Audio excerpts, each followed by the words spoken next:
Olá, muito bom dia. Eu queria meditar com você no texto do Evangelho segundo escreveu Mateus, no capítulo 14, versículo 30. Diz assim: Reparando, porém, na força do vento, teve medo e, começando a submergir, gritou: Salva-me, Senhor. Esta é a palavra do Senhor. Essa experiência que Pedro teve de andar por sobre as águas exerce um certo fascínio sobre nós, porque, afinal de contas, ele conseguiu aquilo que nenhum outro homem conseguiu.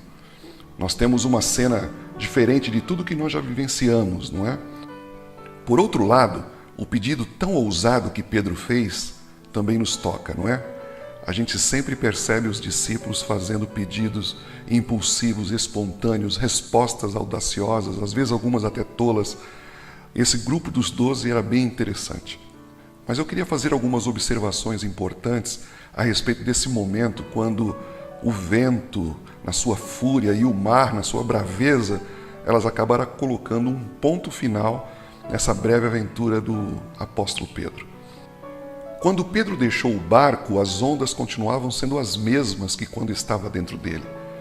A sua empolgação com a aventura, com o fascínio, com a pessoa de Cristo, acabaram permitindo que ele ignorasse a existência das ondas. Ele estava concentrado, extasiado pelo desafio de caminhar sobre o mar e até chegar em Cristo. Nós também, nos momentos de grande excitação espiritual, nem percebemos muitas vezes a existência de contratempos e obstáculos na vida. Na maioria das vezes, as circunstâncias em nada afetam a nossa vivência espiritual. Mas em determinado momento, Pedro, ele parou de olhar para Cristo. Ele olhou para as ondas. E ao fazer isso, ele tomou consciência de que aquelas ondas estavam ali o tempo inteiro, a noite toda, mas agora a situação dele tinha mudado. Era extremamente precária e perigosa.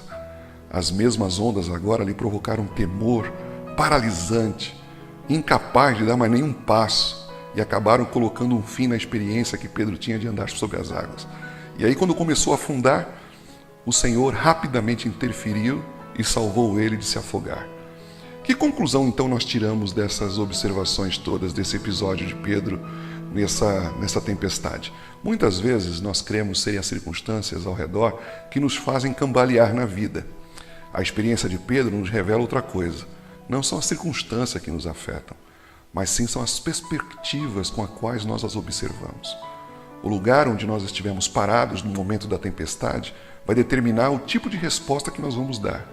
As ondas são sempre as mesmas. Pedro no barco ou fora do barco, as ondas eram as mesmas. Pedro no barco ou Pedro caminhando, Pedro se afogando, mostra-nos que também a mesma pessoa nem sempre terá a mesma reação diante das mesmas dificuldades da vida. A nossa visão das coisas é que vai fazer a grande diferença. Como é que você reage em tempos de crises? Em quais aspectos você deve trabalhar para você ter reações mais espirituais, para manter os teus olhos em Cristo? Porque, afinal de contas, a maioria das nossas dificuldades são as mesmas quando nós nos sentimos seguros dentro do barco ou quando nós estamos fora dele. Deus abençoe você. Eu sou o pastor Nilson Lima. Se você quiser devocionais de segunda a sexta, mande para mim um WhatsApp no celular 17 991 65 5167 e eu vou colocar você numa lista de transmissão, ok? Deus abençoe você. Deus abençoe sua vida.